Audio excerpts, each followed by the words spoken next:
o Diário de Notícias, especial Eleições 2024. Eu sou Karen Crisóstomo e estamos aqui pela Rede Gospel de Televisão, com transmissão também em todas as nossas plataformas digitais e Rádio Gospel FM. Estamos recebendo todos os candidatos à Prefeitura da cidade de São Paulo para conversar sobre plano de governo, também entender o atual momento da cidade mais populosa do país e conhecer os projetos de cada candidato para o futuro do município. Hoje nós estamos recebendo o candidato à Prefeitura da cidade, Pablo Marçal. Boa noite, candidato. Seja muito bem-vindo ao nosso especial Eleições. Boa noite. Obrigado pelo convite. É uma grande oportunidade para falar de propostas. Vamos lá. Antes da gente começar, a gente, é claro, diz que a Rede Gospel de Televisão e todos os veículos de comunicação do grupo reiteram que a abordagem jornalística será pautada exclusivamente pelos princípios éticos e vai proporcionar, é claro, ao público uma sabatina justa para que cada candidato apresente a sua proposta e plano de governo para a Prefeitura de São Paulo com os mesmos temas abordados em todas as entrevistas. E eu começo fazendo já um breve currículo do candidato. É difícil fazer um breve currículo do candidato, mas a gente tentou. Se eu errar em alguma coisa, o senhor me conserta. Pablo Henrique Costa Marçal nasceu em Goiânia em 1987. Ele é empresário, escritor, empreendedor. A vida é cheia de histórias e conquistas e é conhecido por sua abordagem inovadora em negócios e educação financeira e construiu uma sólida reputação como um mentor de sucesso. É do PRTB, o Partido Renovador Trabalhista Brasileiro, entrou na vida política em 2022, quando foi candidato à presidência da República, mas teve a campanha cassada pelo TSE. Foi eleito no mesmo ano deputado federal por São Paulo, mas teve a candidatura também indeferida. Candidato, a minha primeira pergunta é a que eu fiz para todos os candidatos que vieram nessa sabatina. Por que o senhor escolheu a vida política? Depois que eu desejei, sonhei e conquistei todas as coisas antes dos meus 40 anos, eu não vejo outra situação a não ser servir o povo. Eu vim de escola pública, eu sou filho de faxineira, né? Meu pai é funcionário público também, aposentado. E eu nunca sonhei de verdade chegar onde eu cheguei financeiramente, né? Conhecido, né? Mundialmente no Brasil. Hoje, pra você ter uma noção, em uma rede social tem 3,5 bilhões de marcações, no TikTok também bilhões, as pessoas me conhecem nas redes sociais. Eu tenho 1,5 milhão de alunos, já publiquei mais de 60 livros.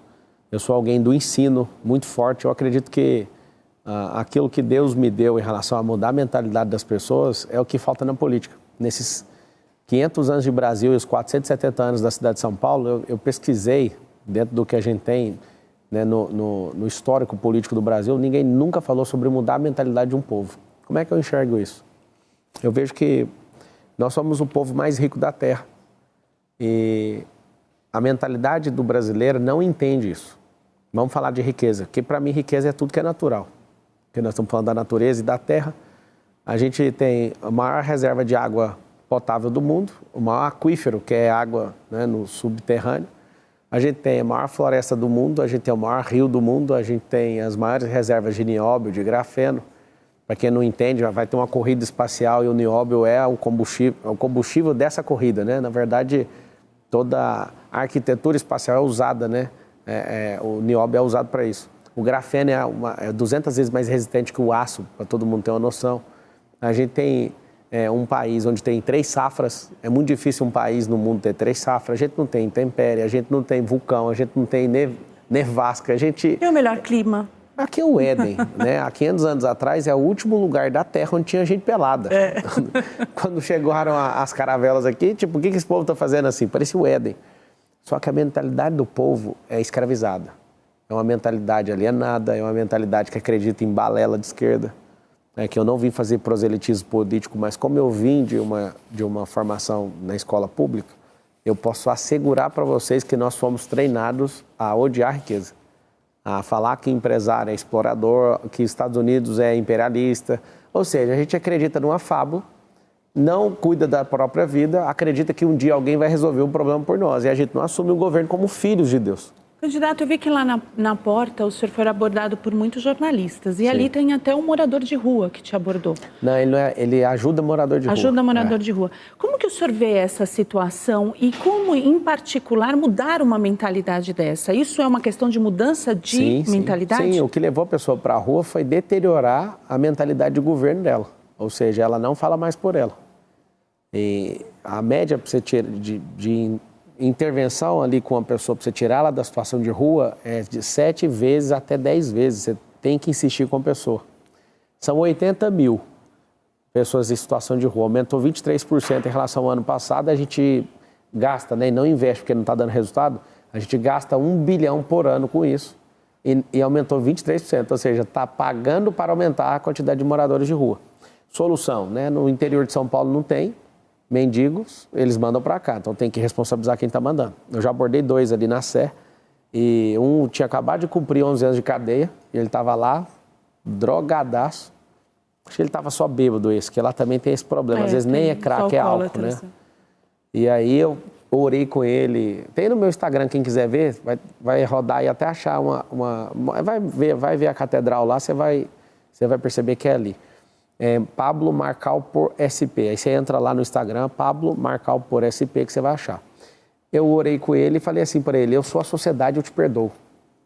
Aí ele arregalou o olho, eu falei: agora a gente tem que tirar você da rua e te levar para uma briga. Ele falou: eu vou.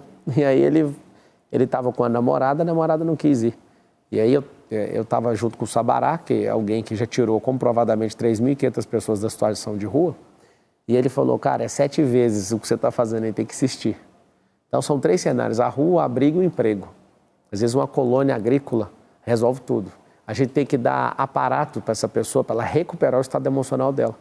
Então, você imagina, para recuperar uma mentalidade dessa, de 6 meses a 24 meses. Tem gente que leva 24. Está ali por conta de... foi rejeitado por alguém, problema sentimental, né, traição. Desistiu de viver. Perdeu... Não, devendo a agiota e acabou com a vida, entrou num vício, aí vai somando todas essas coisas, a pessoa acabou com a vida dela. Acho que não tem mais saída. E tem que amar essas pessoas, né? Dinheiro tem, a destinação do assistência social é 2,6 bi, 1 bi é só para isso. Dos 111 bilhões, dinheiro tem, está faltando estratégia.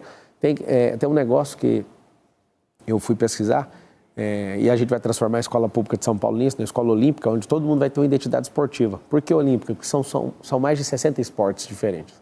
Você imagina cada um se encontrando no esporte. A gente vai entrar no tema de isso, mas para terminar eu finalizo aqui, o esportista não vai para a rua. Lá você não acha. Não, né? Não. Então, assim, é uma grande questão diminuir até zerar essa situação de rua, mas a grande verdade é investir na causa para que em 2030, 2040, 2050 não tenha ninguém em situação de rua. Se a pessoa aprende desde pequena a empreender, as profissões do futuro, tecnologia, e ela aprende o esporte, dificilmente você vai ver essa pessoa na situação de rua. Vamos falar de coligação? Vamos. Hoje você conta oficialmente apenas com a estrutura do PRTB. Como é seguir uma campanha sem tempo de TV, sem apoio e desde agosto com as contas nas redes sociais suspensas? Um milagre. Eu sou o único candidato que é evangélico. E eu não sei se é porque eu sou evangélico, não querendo ser vítima, né? Que eu não sou vítima e nem vitimista, mas até agredido eu fui, né, pelo Datena. Candidato, o senhor falou que é evangélico. Quando falam para o senhor que o senhor é desgrejado, como que o senhor vê isso? Mas a minha igreja é videira, né? Eu tenho uma igreja, a igreja videira do pastor Aloysio. Eu já fui líder na igreja, já fui discipulador, eu estudei teologia também. Eu tenho igreja. Então, o que acontece? A perseguição é tão grande em relação ao povo de Deus que até alguns evangélicos não suportam ver um evangélico ali. Eu sou o único candidato de direita que está no pelotão da frente. Quando eu falo pelotão da frente, os 5 primeiros. E eu estou liderando a pesquisa. Saiu um vídeo hoje mostrando o quanto cada campanha está gastando. Eu não estou gastando dinheiro público, 0. A minha campanha deve ter entrado de doação 2 milhões de reais. Só a do Boulos tem 44 milhões até agora. O limite de gasto é 67 milhões. Eu estou com 2 milhões de dinheiro de doação, de gente doando 15, 50 centavos. Eu sou o que mais tem doadores, não doação. Não tenho tempo de TV, não tenho tempo de rádio, não tenho... As minhas redes sociais foram suspensas de forma injusta, uma decisão que eu não sei, nem vou nem comentar, que pela graça de Deus eu abri outra conta, ela está mais engajada que essa primeira, mas foi suspensa até o final da eleição. Eu não ganho o direito de resposta de ninguém, eu tenho que ficar postando direito de resposta o tempo inteiro. E aí, às vezes, as pessoas até me julgam e falam, poxa, esse cara é um maluco. Não, eu não sou maluco, eu só tenho debate e uma entrevista dessa aqui para mostrar as ideias. E, candidato, quando a gente tem as coligações, geralmente a gente tem esses cargos também, que são definidos nas subsecretarias e tudo mais. Como vai funcionar? Nos 96 distritos tenha um prédio da prefeitura. Como é que é feito hoje de forma bagunçada? São 32 hoje. As 32 subprefeituras, tem subprefeitura que tem diversos prédios. Eu vou juntar tudo num prédio, isso vai ter uma economia, não vai pagar nem aluguel, porque a Prefeitura de São Paulo tem mais de 40 mil imóveis.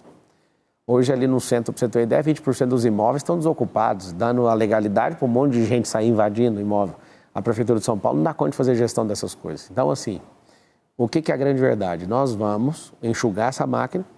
A prova é que eu estou liderando a pesquisa segundo a Veritá. A Veritá é o único instituto que acertou o governo do Estado e o Senado na última eleição. Eu estou descolado desse grupo, eu estou com 32% lá, o Boulos vem em segundo com 26% e o Nunes, que é o atual prefeito, ele vem com 18%. É a campanha mais econômica da história. Sem coligação, porque eu não quis vender a minha alma para ter uma coligação forte e principalmente tendo bandido de vice. Eu não vendi. Eu não estou devendo cargo para ninguém. Se o povo entender o que eu estou fazendo, vai ser o governo histórico. Mas os apoios são importantes, não são? São ótimos, só que ter apoio para pegar a fatia da prefeitura e comer o dinheiro público, ano que vem a gente vai ter um recorde de 120 bilhões de orçamento. Aí você pega e você fala, nossa, ótimo apoio. Por exemplo, o atual prefeito, que está em terceiro na pesquisa, nessa pesquisa, ele já tem 12 coligações, ou seja, ele não vai mandar na prefeitura, ela está inteira loteada. Ele deve a vida dele, inclusive. Dos 12 partidos, 5 distribuíram o recurso para ele ter lá mais de 30 milhões de reais de fundo eleitoral, que é nosso dinheiro. Pra você ter uma noção, o fundo eleitoral esse ano distribuiu 5 bilhões. Aí eu te pergunto, o Lula vive falando que tem gente passando fome, por que gasta 5 bilhões do nosso dinheiro para gastar com campanha eleitoral? Eu sou um milagre, tá? Para chegar até aqui, apanhando, sem rede social, apanhando literalmente. Mas a gente já viu um presidente chegar assim também, né? Então, só que é o seguinte... Ele, pelo menos, tinha um partido, tinha um fundo. Aqui não tem nada. Aqui não tem nada. E é bom saber que ele conseguiu fazer isso, ele foi um milagre, e dá para saber que esse milagre dá para acontecer. Ou seja, dá mais esperança ainda, né, para saber que dá para acontecer isso. Agora, na cidade de São Paulo, isso nunca aconteceu. Ninguém nunca disputou uma eleição estando em primeiro contra a máquina municipal, estadual e federal ao mesmo tempo. Isso nunca aconteceu na história. Candidato, a gente saiu às ruas e fez algumas perguntas, tá? São 4 perguntas que entram hoje nessa sabatina. Vamos para a primeira. Candidato, nós lidamos com pessoas que a gente não concorda. Como você vai lidar com as diferenças no seu governo? Qual que é o nome dela? Caroline. Caroline, as pessoas que a gente não concorda, a gente tem que fazer pergunta para chegar na lógica, né? O porquê que não estamos concordando. O meu governo não vai ser um governo ideológico, vai ser um governo firmado em princípio e propósito. Eu vou levar essa cidade até 2025, vai ser um projeto não eleitoreiro, mas institucional da cidade de São Paulo, para a gente levar essa cidade a se tornar a capital do mundo. Por quê? Porque o Brasil é o país mais rico da terra e a gente não contou para todos os brasileiros. E a minha intenção, sendo prefeito de São Paulo, é provar que na cidade mais complexa das 5.568 cidades do Brasil tem como fazer. E aí eu conseguindo fazer isso com a sua ajuda, o número é 28, a gente vai fazer o quê? Vai provar para o Brasil inteiro, então todo mundo vai ter que seguir o modelo de São Paulo. Então as pessoas discordarem é normal. O que não é normal é pessoas relativizarem ou concordarem com alguém agredir o outro e achar que isso está normal. Nosso povo está doente emocionalmente, espiritualmente e fisicamente, né? A prova disso é que tem 447 mil pessoas em fila de exame, 192 mil pessoas em situação precisando de cirurgia. Aí você me pergunta, como é que você vai lidar com as pessoas que você discorda? Fazendo pergunta, chamando os aliados para convencer essas pessoas, mas na democracia a gente nunca vai ter, a democracia nunca vai ser unânime. Então, a gente precisa da maioria. Agora, ser unânime é impossível. E tendo essa maioria, a gente vai dialogar bem.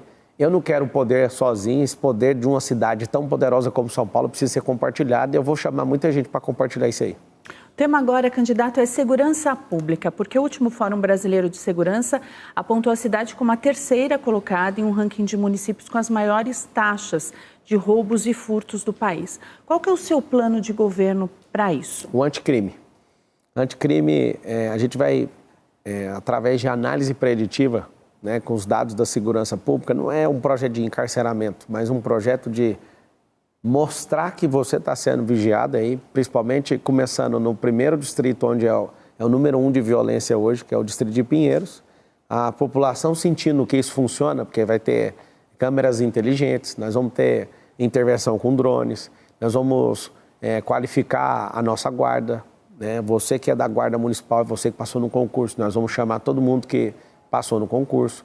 Nós vamos aumentar a operação delegada, você que está assistindo a operação delegada, é uma parceria, um convênio com o Estado de São Paulo, com o governo do Estado, onde a gente, ao invés do policial militar, ele vender a folga dele para o setor privado, a gente compra essa folga, vou melhorar esses valores para vocês, de acordo com a disponibilidade do caixa da prefeitura, e vou estender isso também para a Polícia Civil.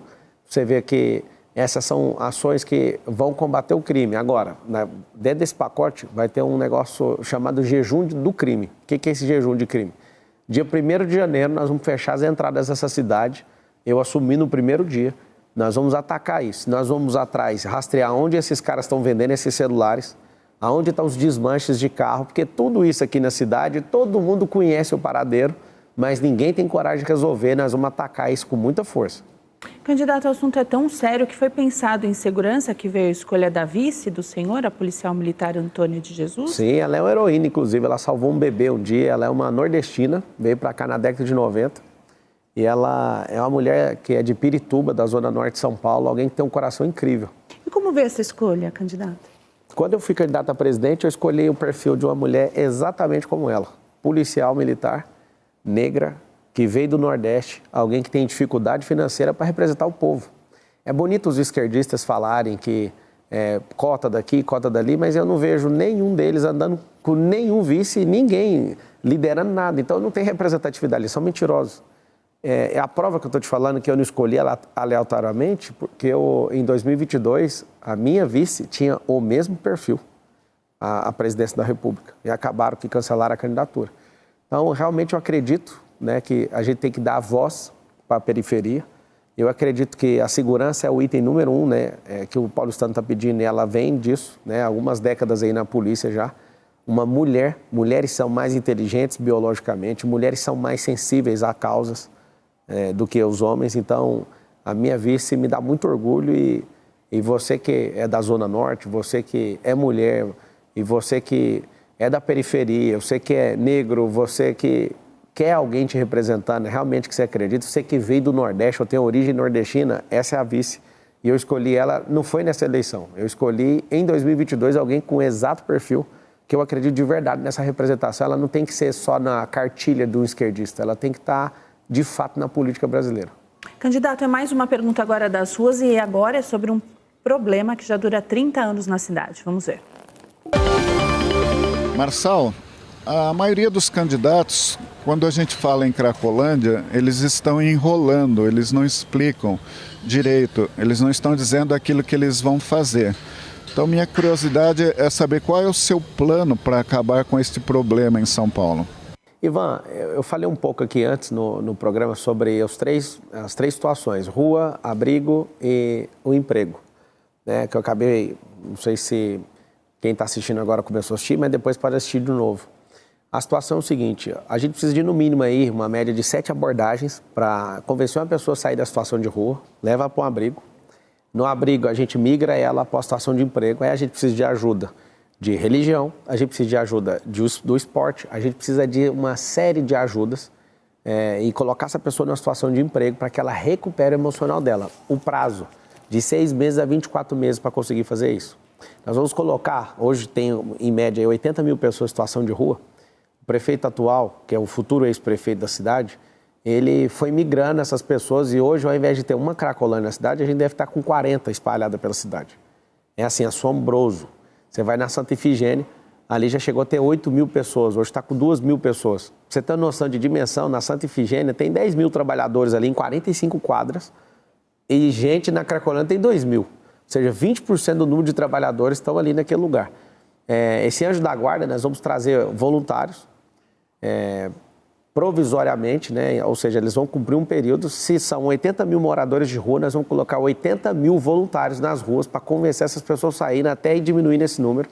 A gente vai contar com a ajuda das ONGs, só que tem ONGs hoje recebendo dinheiro público, que essas ONGs hoje estão dando seringa. Tem uma que chama a Craco Resiste, que é uma ONG que vai tirar as pessoas de rua e recebe dinheiro público. Ou seja, já conte com o corte desse auxílio, vocês que são dessa ONG, a Craco Resiste, porque não faz sentido. Não tem gente suficientemente interessada em fazer isso. Candidato, mas como combater a questão do vício? Porque é uma questão de saúde pública, não é só a questão de rua, Aí é na entendeu? saúde, isso é com informativos, né, usando as mídias, é igual com o cigarro. Você põe lá a lei do Brasil. Porque eu vejo de uma maneira assim, se você tirar uma pessoa de uma situação de rua, o senhor disse que são 7 vezes que tem que tentar. É a média. Mas a questão quando você mexe com um vício, não é só a questão da rua, é a dependência também. Aí eu entro numa área que eu entendo um pouco, que é inteligência emocional e neurolinguística. A pessoa ela precisa de sempre ter um vício. Então, a pessoa acaba de converter, ela tem que ter um vício de ler a Bíblia. Aí ela vai para uma grande maratona na vida dela. A pessoa, quando converte, ela fica viciada ali na vida da igreja. Eu sei, porque eu lembro quando eu converti e lembro de ganhar tantas almas para Jesus e ver essas pessoas nessa situação. A pessoa, por exemplo, ela fala, eu vou passar num concurso público, então ela vai ter que viciar na leitura. Pra você entender quando eu falo vício, o cérebro ele tem que estar sempre... O vício é um curto-circuito, assim, é um fechamento de circuito onde o seu cérebro entrega muita energia. Por que a pessoa entrou nas drogas? Porque ela está fugindo do estado emocional dela, ela está fugindo do agora. Tem um negócio do cérebro chamado temporalidade cerebral. O cérebro ele não sabe distinguir o que é passado, presente e futuro. Por isso tem gente depressiva agora, e depressiva aponta para passado, que é a glória perdida ou o passado não resolvido. A ansiedade aponta para o futuro. A procrastinação é quando você tem tudo para fazer agora e você fala, não, vou deixar para depois. O que a gente precisa de desenvolver no cérebro dessas pessoas, já adentrando então na questão específica, entendendo aí, como remodelar o cérebro para sair disso? Precisamos substituir os vícios. A pessoa precisa recuperar sua identidade, ela precisa recuperar, entender seus bloqueios emocionais, sair desses bloqueios e conectar a vida dela num propósito, numa causa. E isso dá para fazer no macro? Isso dá para fazer numa cidade que é considerada um país? Se for 8 pessoas, você aplica a solução para 8. Se for para 80, você fica um pouco mais complexo. Se for para 8 mil, ainda mais. A gente está com 80 mil. Nós estamos numa situação de guerra. Se for pegar passagens bíblicas, existem passagens ali onde o Gideão ia lutar com os midianitas, eram 135 mil pessoas. E aí ele foi pedir ajuda para Deus, que estava com um pelotão de 32 mil, salvo engano. E no final das contas, Deus falou para tirar todos os medrosos e falou, não, vai só com 300. Aí você fala, o que é 80 mil pessoas? Gideão estava com 30 pedindo ajuda para Deus, com 30 mil. Nós estamos com 80 mil. Essas pessoas, elas estão na situação de rua por medo. Elas têm medo do que elas são, do que aconteceu com elas e do que vai acontecer. Então precisa ter alguém que entenda. Isso é um problema que pode ser zerado na sua gestão? Quando eu falo zerar, eu acho que eu posso estar muito otimista. Mas eu posso reduzir isso drasticamente e deixar isso engatilhado para um próximo governo zerar.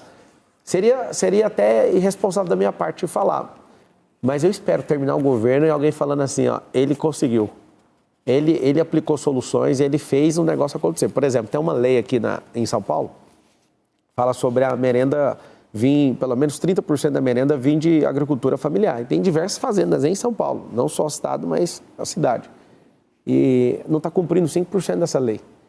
E um dos melhores lugares para você colocar moradores de rua que decidiram dar esse passo ou em bares e restaurantes. Por exemplo, o maior empregador da cidade de São Paulo que mais recebeu gente da Cracolândia foi o McDonald's.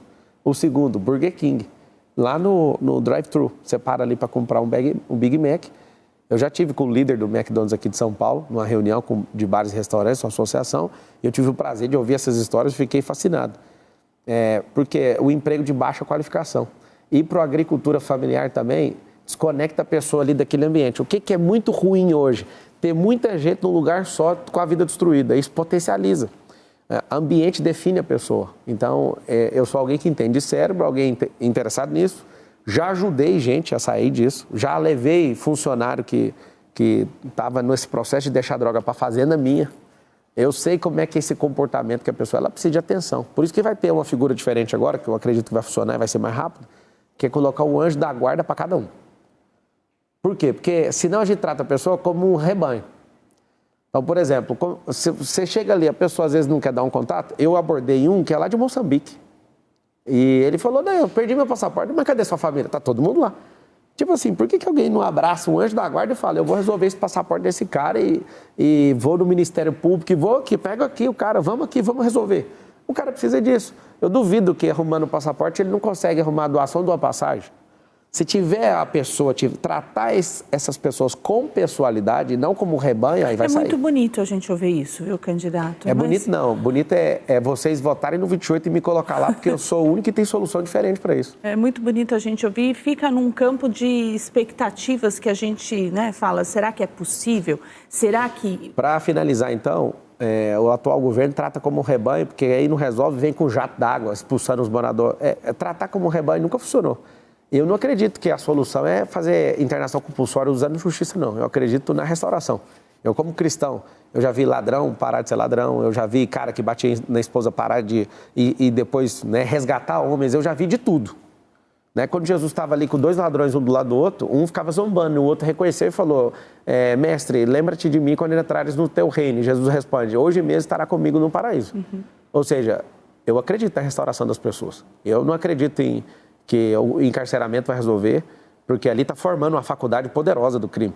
Eu não acredito que jato de água ou levar a pessoa na marra, eu acredito não. Eu acredito no poder de ir lá, insistir com a pessoa e ter alguém, essa pessoa sentir humanamente amada e falar assim, você me ama tanto assim, eu vou. Agora, se te tratar com pessoalidade, vai resolver. É o trabalho que muitas igrejas fazem, né? Não, se não fosse as igrejas, a gente estava perdido na sociedade. As igrejas fazem. Vamos falar agora de um problema que é a da saúde. O senhor falou vários números aqui de filas de espera em hospitais, dificuldade no diagnóstico, nos exames especializados. Qual que é a solução? A solução é, hoje a pessoa entra numa UPA, aí ela vai para outra, ela não consegue, não está informatizada a ponto de integrar o prontuário dela. Então, ela entra nua e depois não tem comunicação. Hoje, a rede municipal aí está com um problema também na questão dos estoques. De novo, digitalização. O nosso plano de governo, que tem quase 100 páginas, 99 páginas, é um plano de governo, você vai lembrar dessa sigla aqui, ó. Primeira sigla, V, que é virtualizar. O que vai ter vitória, de vitória no setor público, virtualizando tudo, vai ter uma economia absurda, uma eficiência absurda para você. Aí, então, tem um tripé, tá? O primeiro é V, de virtualizar. O segundo é E, de empresarizar. Todo mundo quer ter seu próprio negócio. Quem não quer, tudo bem. Mas a gente vai ensinar isso na escola pública. Por quê? Porque é uma forma de toda a sociedade ter a cabeça de empreendimento. Para quê? Para falar, poxa, por que o dinheiro é mal investido assim? Por que o hospital não pode ser mais profissional na questão de gestão? Você vai aprender isso na empresarização. E M, que é mudança de mentalidade. Como é que muda a mentalidade? Mudando a mentalidade é dando um propósito para a pessoa e ela falar, eu vou subir esses degraus da sociedade. Por exemplo, o cara que está na Cracolândia, ele está no degrau 1, que é de miserabilidade. Ele não responde por ele. No grau 12 vai estar o governante. É alguém que não depende do Estado. É só não atrapalhar ele, que ele cuida da vida dele. Aí tem esses graus todos até chegar lá. Para resolver o problema da saúde, nós precisamos. Isso é um compromisso. 18 semanas para zerar a fila de exames na cidade de São Paulo. Eu vou explicar Precisa como. de mais UPAs? Vou explicar como. O tanto de UPA que puder colocar com a situação hoje da saúde que a gente tem ainda é pouco. Por quê? Porque tem uma fila e um déficit de 447 mil. Tem hospitais que estão fechados. As pessoas não estão sendo bem tratadas nisso. E se a gente zerar a fila de exame, vai aumentar a fila de cirurgia de 192, porque na hora que bater o exame vai mostrar, precisa fazer uma cirurgia. Diagnóstico, né? Ou seja, vamos para as soluções. Informatização total da saúde. Você não ficar igual pirulito e boca de banguelo, saindo de uma UPA e indo para outra. Você ter o teleatendimento igual aconteceu em 2020 com a questão da pandemia. A maioria das pessoas tem um celular e ela já tem esse primeiro acesso, já para poder tratar um problema, já consegue desafogar a rede pública. Uma triagem ali. Terceira coisa, nós temos mais de 40 mil imóveis na prefeitura, vamos pegar alguns imóveis e destinar para casas de apoio para conectar os hospitais para liberar leito. Tem leitos hoje que a pessoa faz uma cirurgia e ficou ocupando o leito 3, 4 dias, sendo que ela poderia ir para a casa de apoio. Isso eu ouvi dos médicos, do Hospital da Criança e do Adolescente. Está ali tratando alguém com doença complexa Se tivesse uma casa de apoio conectada, ou algumas casas, acaba de operar, já leva para a casa de apoio e libera o leite. Hoje a gente está com um problema de inteligência, de não pegar o recurso que tem e levar para lá. A questão de informatizar toda a questão do estoque, tem lugar que está faltando e tem lugar que está vencendo o medicamento. Parece que é de propósito isso. Criar convênio com as 50 cidades no entorno, hoje tem 38 cidades em volta da região metropolitana de São Paulo. Criar convênio para quê? Para que eles ajudem nesse atendimento também. São Paulo é uma máquina de atender os outros e tem um recurso perto de outras cidades praticamente infinito, né? Só que a gente precisa disso. Por quê? Porque vem gente de fora, da Venezuela, no Hospital da Criança e do Adolescente onde eu tive, e eu, independente de política, eu decidi ajudar esse povo, porque o trabalho lá é lindíssimo, né? Eles doam a vida, é muito voluntário trabalhando ali. Eles recebem gente da Bolívia, da Venezuela, do Chile, e aí a gente precisa para zerar essas filas, montar hospitais, isso eu vou pedir ajuda do governo federal, para a gente montar hospitais provisórios, retomar a questão de comprar a ociosidade dos hospitais da rede privada. Ficou comprovado há alguns anos atrás que essa utilização dos hospitais ficou mais barato do que hoje é gasto com o SUS, para você ter uma noção. Depois que zerar essa fila, nós vamos criar uma cultura diferente na saúde dessa cidade, nós vamos investir na prevenção. Quando eu te falei que a gente ia transformar, e vai chegar nesse assunto ainda, a escola dar uma identidade esportiva para as crianças, eu automaticamente no futuro vou gastar menos dinheiro com saúde. Porque a criança que está no esporte, ela é de alto rendimento, ela tem que estudar nutrição, ela é competitiva, ela vai mudar a vida dela, ela vai fazer exercício. Isso é investir na educação e na saúde ao mesmo tempo. Porque se a pessoa entende isso... ela se torna um adulto saudável. Isso. Então, por exemplo, eu fui parar de comer açúcar, e às vezes você até viu aí num debate eu chamando... Eu não parei até hoje. Não parou? Então, assim, o Brasil está parado assistindo. Está todo mundo falando disso.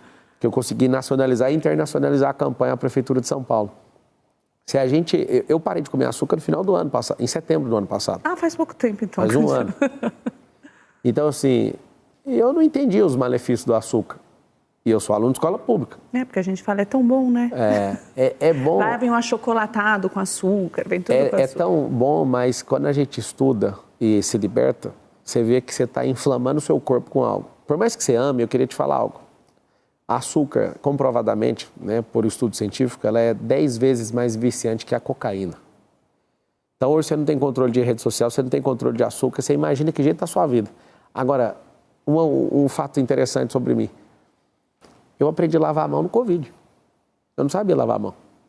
Aí a gente teve aquele problema mundial, aí eu fui assistir um dia alguém explicando vídeos como lavar a mão. Passa aqui, que passa aqui. Eu falei, mentira, que tem que fazer isso tudo para lavar uma mão. Eu acho que se juntassem umas 10 lavadas de mão, não dava uma. Então, assim, a solução para a saúde é muito simples. É simples, mas tem que ter disposição. Não, tem que tratar o efeito e a causa. O efeito é tudo que eu te falei e a causa é dar essa identidade esportiva, ensinar nutrição e vir com a base forte. Aí sim a gente vai conseguir prosperar com a saúde. Vamos falar de mobilidade urbana agora, candidato, porque aqui em São Paulo nós sabemos o quanto que é difícil acordar cedo, enfrentar o caos ou por carro, através do trânsito, ou os transportes públicos totalmente lotados. A gente chega já no trabalho já estressado, com um poder de rendimento lá embaixo. Tem como solucionar uma cidade que cresce a cada dia, Sim. que vem mais gente de todas as partes e que nunca ninguém vem com uma solução que possa realmente ser uma luz para que a gente consiga transitar. Você disse no outro bloco aí, assim, parece muito bonito, mas é a solução mais inteligente de todas, tá? Vou te falar as soluções que vierem aqui na minha cabeça, que está no plano de governo. A mais inteligente de todas é criar um cinturão de 120 quilômetros de empresa. Mentalize na sua cabeça o mapa da cidade de São Paulo. A cidade de São Paulo tem um rodoanel de 177 quilômetros em volta da cidade. Agora, diminui o rodoanel e vai ser uma faixa de 120 quilômetros que dá exatamente nas periferias, que é a capilaridade, quase saindo da cidade de São Paulo. Você imagina a gente abrir 2 milhões de empregos de indústrias, que são limpas. Segunda coisa, profissões do futuro, trazer data centers, trazer coisas do futuro para cá. Não é a indústria do passado que vai sujar a cidade.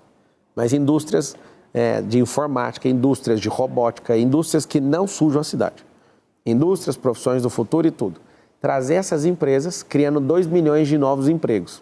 Isso eu estou chamando de amortecedor de fluxo. Por quê? Porque ao invés da pessoa vir das qualquer 38 cidades vizinhas para trabalhar na cidade de São Paulo, esse cinturão vai frenar essa entrada desse fluxo de gente. Hoje são 7 milhões de carros andando na cidade todo dia.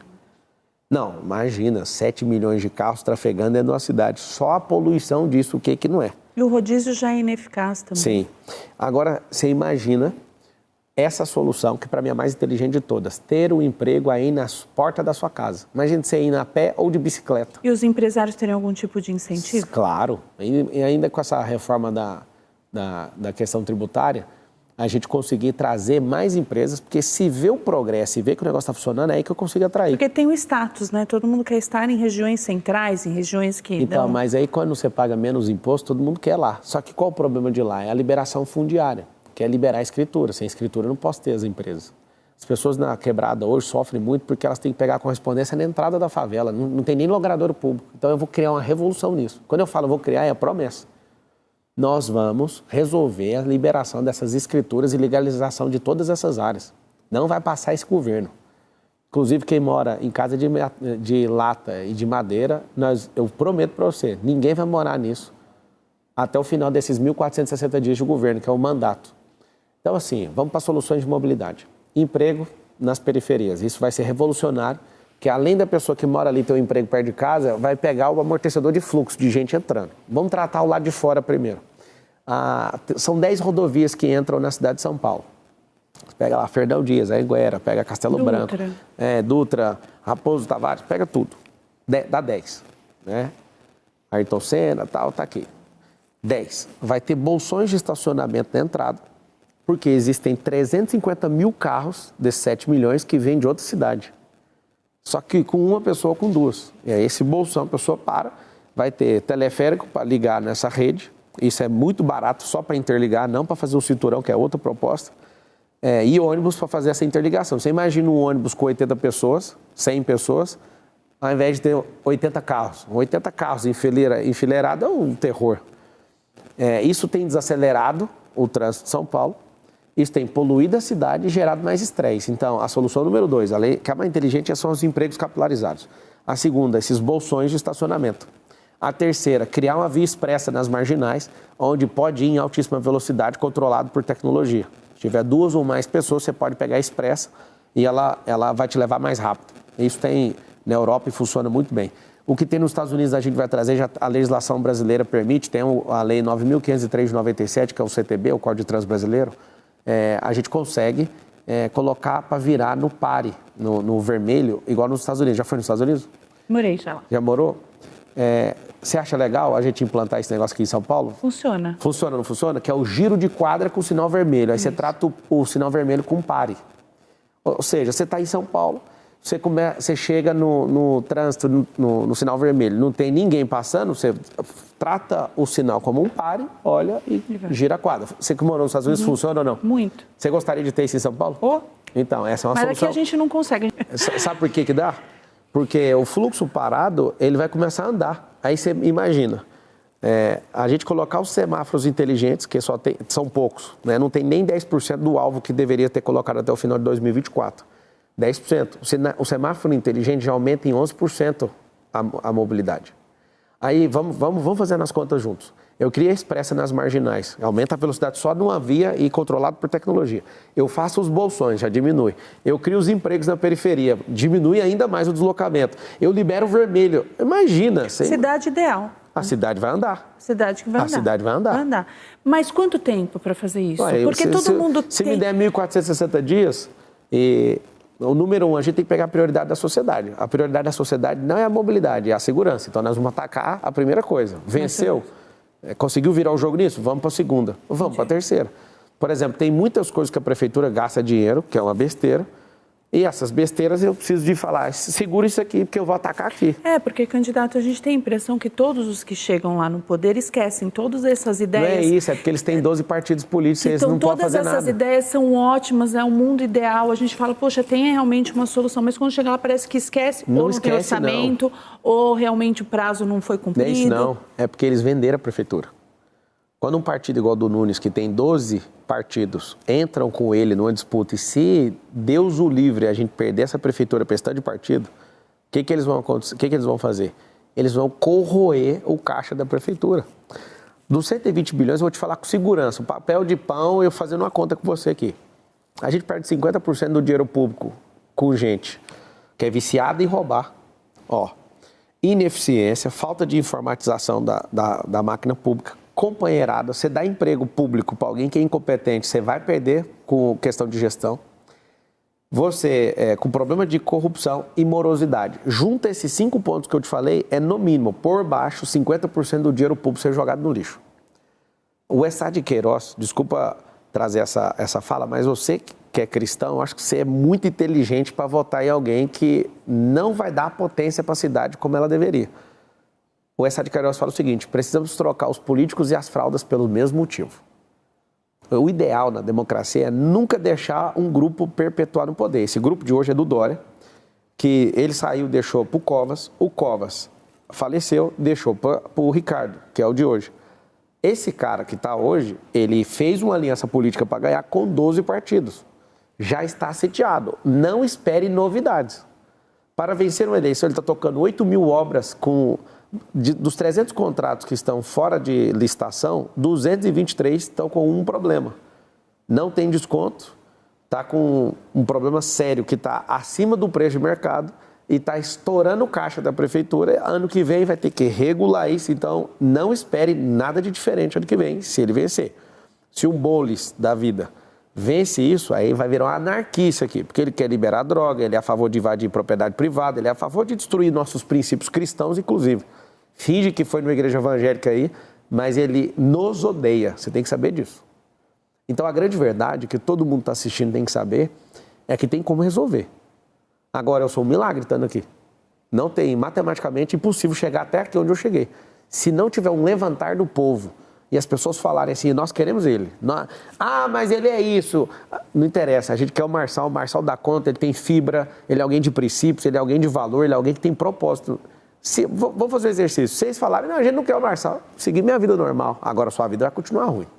Se me colocar para servir, aí você vai ver o que eu vou fazer. Vamos para mais uma pergunta da sua? Vamos lá. Candidato, sei que é chato tocar no assunto, mas gostaria de saber o que o senhor tem a falar a respeito das acusações que caem sobre o senhor, a respeito das fraudes bancárias e as acusações do PCC. De PCC, a única tchutchuca do PCC que tem é o Ricardo Nunes, comprovado por investigação da Polícia do Estado, com a questão da máfia dos ônibus. Não tem ligação nenhuma. Sobre fraude bancária, aquilo é a relação de trabalho. Eu, quando tinha 18 anos de idade, trabalhei para um cara que, inclusive, era pastor de jovens da minha igreja, Igreja de Cristo, do Parque Ateneu. Eu trabalhei para ele consertando computadores e ele acabou me enfiando num processo criminal que perdurou por 13 anos. E esses 13 anos foi de muito sofrimento e muita vergonha. O que esses políticos ficam falando sobre o Marçal fez isso, o Marçal roubou banco. Eu roubei banco, ache alguém que eu toquei, alguma coisa que eu vou fazer igual está na palavra. Eu devolvo 4 vezes mais. Eu faço esse desafio. Na política, todo mundo só quer te zoar. É fato, eu fui processado, não tinha dinheiro para pagar o advogado. Esse advogado chama doutor Esmerino Roriz, você pode ir atrás dele e confirmar, eu não tinha R$2.000 para pagar. Eu trabalhei algumas semanas para esse cara, ganhando R$350 há quase 20 anos atrás, e eu tomei um processo. Eu tinha que ter processado ele por indenização trabalhista e isso acabou sobrando para mim. Tenho a alma limpa e lavada, e se eu tivesse devendo alguma coisa, eu contaria, porque eu dei a volta por cima, minha vida mudou. Eu contaria numa boa, só que não tem. É uma relação de trabalho. Eu tenho a minha carteira de trabalho assinada por longos 13 anos na CLT. Hoje eu tenho dezenas de empresas, um grupo multibilionário. E quem falar que eu toquei em algo de alguém, eu não vou devolver só o que está pedindo, não. Eu devolvo 4 vezes mais. E para quem quer zoar com a minha cara, se quiser moralizar o país, a gente tem que tirar o presidente da República que pegou 9 anos de cadeia, foi julgado em 3 instâncias por 9 juízes. E ele, sim, nunca vai devolver nosso dinheiro e nem a moral desse país. Tá bom? Obrigado pela pergunta e tamo junto. Candidato, vamos falar de educação, que é um assunto que a gente já falou aqui em alguns momentos, mas eu quero falar em específico também sobre o índice de desenvolvimento da educação, né? Que desde a pandemia caiu e agora estagnou, não aumenta de jeito nenhum. Como melhorar a qualidade do ensino desses alunos para que eles, no futuro, consigam competir com alunos que vêm de fora, com alunos quando você vai trabalhar fora no mercado de trabalho, ou aqui dentro mesmo, ter uma mão de obra especializada e educada?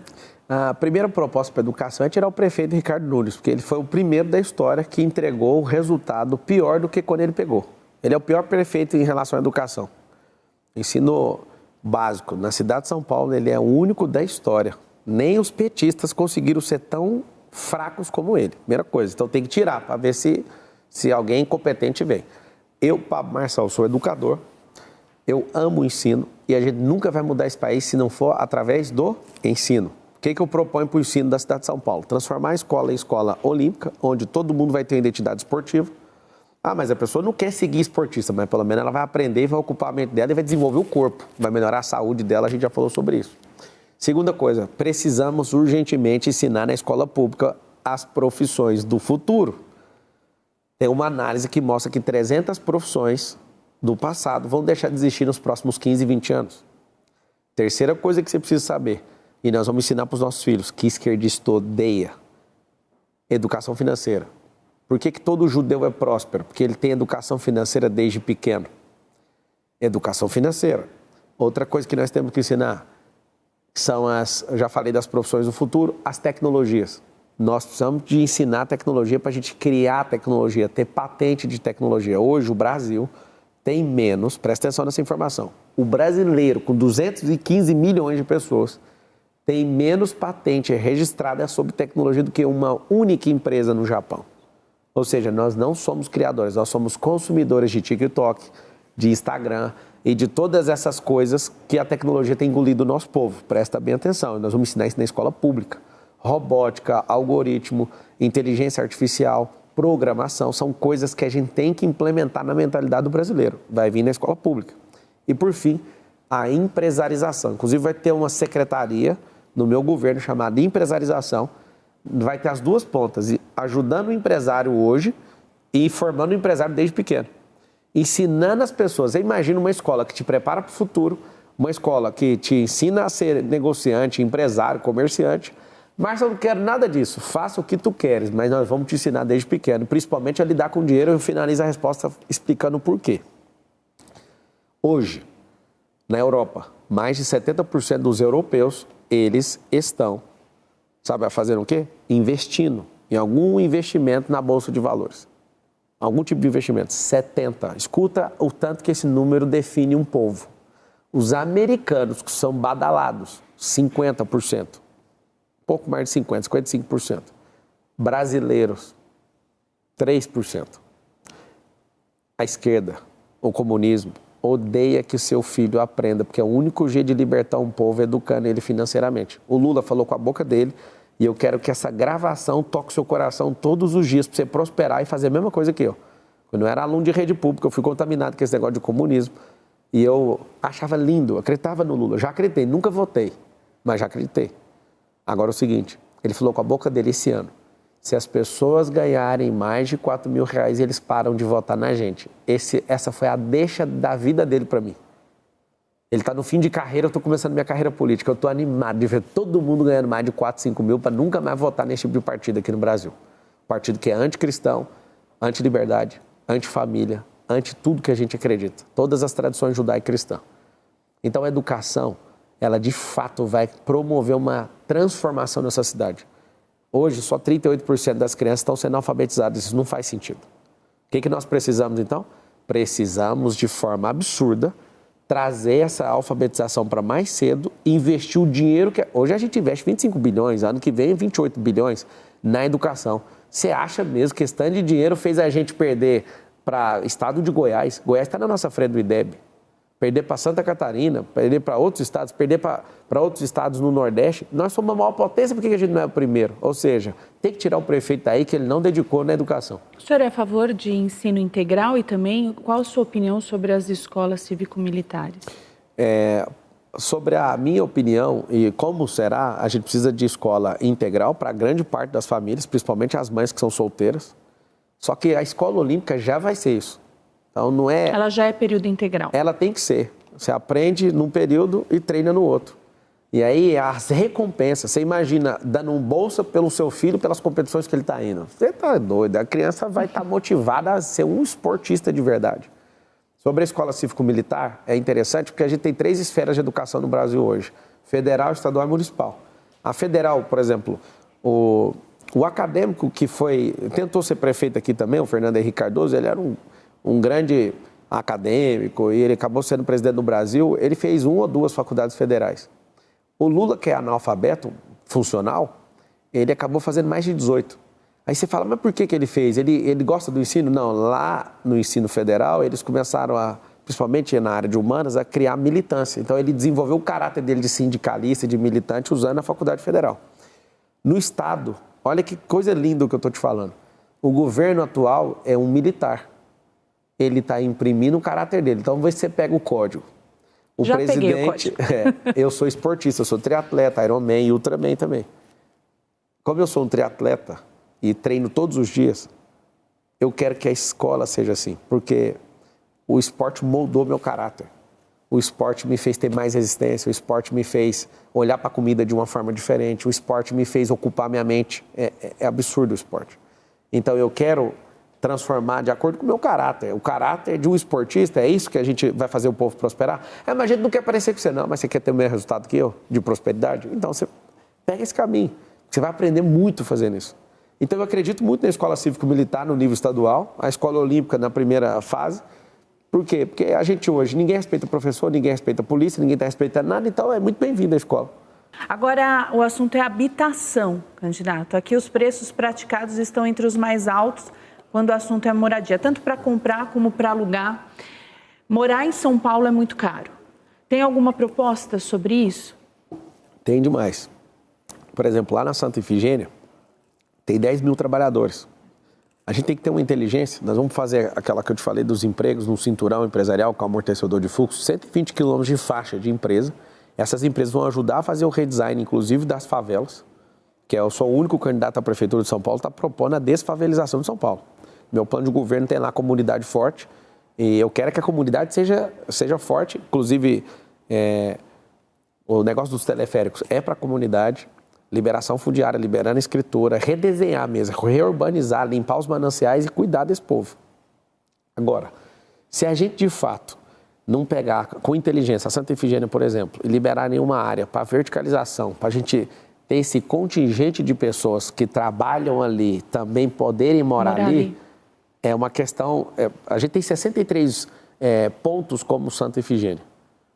Você pega aí vários pontos, né? A rua ali das motos, você vai pegar a 25 de março, vai pegar o Brás ali na Feira da Madrugada. Se você fizer essa composição de forma inteligente desses 63 pontos e conseguir liberar só para isso, não é para fazer adensamento de planta, nada disso não. É de forma inteligente. 45 quadras na Santa Efigênia emprega 10 mil pessoas. E ali dentro dessa área, 2, 3, 4, 5 quadras, eu consigo fazer uma verticalização absurdamente para aquele ponto e fazer com que aquilo consiga beneficiar as pessoas, ou a maior parte das pessoas ali, e eu conseguir distribuir isso pela cidade, que é a minha intenção. Isso resolve um problema em definitivo, que aqueles que eu falei para você de mobilidade, somado com esse, resolve em definitivo o problema da cidade. A cidade de São Paulo ela já está cercada, ela não é uma cidade que vai continuar crescendo, tem muito terreno, que dá para resolver muita coisa, mas se você criar esses pontos, não é, vamos pegar o interesse da construção civil, não é isso não, meus terrenos, não é isso também não. É pegar pontos específicos onde tem uma concentração absurda. Hoje você vai em algumas favelas, tá com um déficit de 2 mil empregos. Aí você chega assim num lugar, tá com um déficit de 2 mil empregos no lugar. E tem lugares que tem mais emprego que gente. É só balancear isso, então dá para resolver isso. Vamos para mais uma pergunta agora. Das suas, é a última, quem faz é a Laura. Candidato, estamos vendo muito desrespeito nessas campanhas. Eu queria te perguntar, todos os candidatos estão contra você ou você está contra todos eles? Qual que é o nome dela? Laura. Laura, a gente tem um consórcio comunista do Brasil que não é só esses candidatos. Eram 10 candidatos, um teve o cancelamento do registro por irregularidade com o TRE de São Paulo, então agora somos 9. Dos 9, eu que estou na dianteira, aí tem o Bolis, o Bananinha, que é o atual prefeito, o Datena, que teve comportamento análogo ao de um orangotango, de jogar uma cadeira em cima de mim, acabei tomando um traumatismo na costela e na mão direita. Eles são todos amigos, Tabata também e companhia, eles formam um consórcio comunista do Brasil, que mais de 90% da imprensa do Brasil também faz parte. Grupos políticos que morrem de ciúme de dinheiro público e de libertar esse povo faz parte. Eu não vou falar que eu estou contra eles, eu estou em favor do povo. Eu sou o mais próspero de todos. Eu sou alguém que não quero viver mais de coisa, eu quero viver uma causa. Eu quero resgatar a nossa dignidade como povo. Eu sou alguém que aguenta pancada, literalmente. Eu sou alguém que, de fato, está a fim de servir o povo. Só que tem um detalhe. Por que estão contra mim? Porque qualquer candidato, tipo o Enéas, o Silvio Santos, quando ele quis ser presidente, ninguém deixou. Cancelaram o registro dele. O Enéas tratava ele igual doido. Por que eles estão para cima de mim? Porque nenhum jornalista me para. Não tem Roda Viva que me parou, não tem Globo News que me parou, não tem ninguém que me para. Só Deus para me parar. E se você descobrir com ele como é que faz para me parar, me conta que eu preciso parar só um dia para descansar. Eu estou debaixo de um propósito, debaixo de um chamado, debaixo do favor de Deus do que eu estou fazendo. Eu tenho uma paz absurda. Nunca na história alguém liderou essa campanha, cresceu exponencialmente sem gastar dinheiro público, sem padrinho político, sem tempo de TV, sem rádio, sem minhas próprias redes sociais. Você não está entendendo. Existe uma revolução do povo. Então, as faxineiras, os motoristas de ônibus, hoje, para entrar nessa televisão, toda hora, quando um motorista me identifica, um motoqueiro, alguém, eu não sei se você percebeu, você viu isso, né? As pessoas ficam acenando, elas acreditam nessa mudança. E eu coloquei minha vida e a minha família à disposição. Todas as minhas empresas estão debaixo de investigação. Esse povo está ligando para esse funcionário meu que mora no Canadá, liga para time meu que está concorrendo a vereador no interior, que ele precisa de 300 votos, eles estão caçando tudo sobre mim. E sabe o que eu tenho que falar? Eu sou o servo do povo. Eu recebi um chamado da parte de Deus. E aqui é o melhor lugar para eu falar sobre isso. Tem gente que não dá conta de engolir essa fala minha, mas eu acho que vocês que assistem essa televisão aqui dá conta. Eu não estou aqui de brincadeira, não arrego, não afino. Me desculpe, eu acredito sim que está um nível desrespeitoso o debate, mas se vocês pegarem o que esses caras estão fazendo com a minha vida, o que eles fazem nos programas de televisão, inventam mentiras o tempo inteiro e vão engrossar o caldo para ver se cola. Eu vou te falar, sou um servo bom e fiel e vou até o final. Eu tenho certeza no meu coração que nós vamos vencer essa eleição no primeiro turno. Essa agora é uma pergunta e a última que eu particularmente gosto muito. É sobre a família. Qual o valor da família para o senhor candidato? Qual a importância dela para o senhor e para a sociedade? A família é a base de tudo. Então, se você perguntar para os meus filhos, eu tenho 4. O Lorenzo, o Benjamin e o Miguel e a Isabela. Tem um vídeo até que viralizou na internet, eu perguntando para o meu filho mais velho, ele estava com 6 anos, eu acho. Falei, quem é mais importante aqui em casa? É você ou é a mamãe? E aí ele responde, é a mamãe. E ele, com 6 anos de idade, respondeu o seguinte: se não tiver, eu pergunto cônjuge, aí ele fala assim, é a mamãe. Aí ele fala, se não tiver a mamãe, não tem como ter os filhos. Desde pequeno a gente instrui os nossos filhos, eu e minha esposa, a Carol, que o casamento é uma árvore. A gente se junta e quando a gente vira um só, os nossos filhos são frutos. Então os filhos vão embora, a árvore fica, nós viramos uma árvore. Uma semente que entrou na terra virou uma árvore. E o que destrói a sociedade é as pessoas perderem o valor à família. E hoje o que a gente mais vê de fato, são pessoas que estão comprometidas. Os esquerdistas querem destruir esse poder familiar, porque família junta patrimônio, família se defende. Toda nação é formada por uma família, as igrejas são formadas por famílias, as empresas são famílias que estão ali servindo para pegar o recurso e levar para casa para servir quem? Família. O esquerdista odeia a família. Odeia essa formação que é a própria formação do Deus vivo. Na Pericorés, antes de Deus formar os céus e a terra, já eram os 3, a trindade. Ali começou a primeira família. Nós que temos família, a gente representa essa trindade. E eu não tenho vergonha nenhuma da minha fé, sou o único candidato evangélico nessa disputa. E esse povo fica doente com isso. Eles ficam malucos de ver alguém que entende da palavra, de alguém que ama a própria esposa, ama os filhos. Aí você fala assim, ama mesmo? A pessoa que eu casei, que é a Ana Carolina, ela é a minha única namorada. Nunca tive outra mulher na minha vida, a mesma, desde a minha mocidade. E eu vou te falar, aguentamos tudo para chegar até aqui e pode bater o tanto que for. Eu vou virar prefeito de São Paulo para servir esse povo. Quero agradecer você, o número é 28. Dia 6 de outubro é o dia que a gente vai ter essa revolta, sabe? A revolta do povo contra esses canalhas que têm destruído a nossa vida aqui nessa cidade. Diga não a todos os comunistas do Consórcio Comunista do Brasil e vamos para cima. Chegando ao fim da nossa conversa, candidato, eu quero terminar perguntando por que Pablo Marçal merece o voto dos eleitores de São Paulo. Eu não mereço seu voto. Você que precisa me dar uma chance, é diferente. Eu não sou um político que está vindo há 30 anos querendo esse cargo. Eu acredito de verdade que você pode apostar e arriscar o seu voto em alguém que é resistente, que aguenta a pancada. Mas falar que eu mereço, eu não vou falar que eu mereço, não. Se você for olhar da onde eu saí até onde eu cheguei, a sua vida vai mudar. Eu sou o único dos 9 candidatos que está propondo a sua prosperidade. Fé, defenda a sua com tudo que você tem. Nunca se envergonhe daquilo que você é. Trabalhe muito, mas sempre progredindo. E prosperidade. Fé, trabalho e prosperidade, e você vai fazer o M de mudar essa cidade, o M de mentalidade. E por acaso o M de Marçal, 28. Não é falsa modéstia, eu não mereço seu voto. É uma coisa muito importante, é uma tomada de decisão muito importante que você tem que tomar. Só que se você vê, a cidade está limpa, a cidade está cheia de mendigo, está do jeito que você quer, toda pichada, com essa insegurança, se for desse jeito, continue com quem está governando ela, porque é o que você merece. Não, a gente quer piorar a cidade, você já sabe em quem você vai votar. Em alguém que faz um desserviço, invade, depreda patrimônio público, apoia a rachadinha, aí você já sabe. Marçal, eu vou apostar no futuro. Eu quero um cara jovem, alguém que não dependeu de dinheiro público para ser eleito, dependeu de você. Então não é sobre o meu merecimento, é sobre a sua vontade. Eu tenho uma pergunta para você, você tem vontade? Se você tiver vontade, eu estou com o meu coração aqui, eu te dou meu coração na sua mão. Estou investindo meu tempo de qualidade, na melhor fase da minha vida, a fase que eu mais fiz dinheiro na minha vida, eu estou parando tudo para te servir. E você pode me chamar de servo do povo. Eu estou diminuindo o meu tempo de qualidade com a minha família nesse período para servir a sua. Eu sou o único que pode tirar você dessa miséria aí. Ou fazer com que seus negócios cresçam, porque eu tenho uma mentalidade de futuro e nós vamos mudar essa cidade, porque eu quero mudar esse país no futuro e estamos juntos.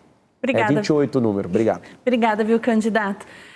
Pela entrevista, foi mesmo acrescentador, uma abençoada campanha para o senhor. E a gente fica por aqui com o Diário de Notícias, especial Eleições 2024, com mais uma entrevista especial. Hoje nós entrevistamos o candidato para a Prefeitura de São Paulo, Pablo Marçal. Uma boa noite para todos vocês e a gente se vê na programação.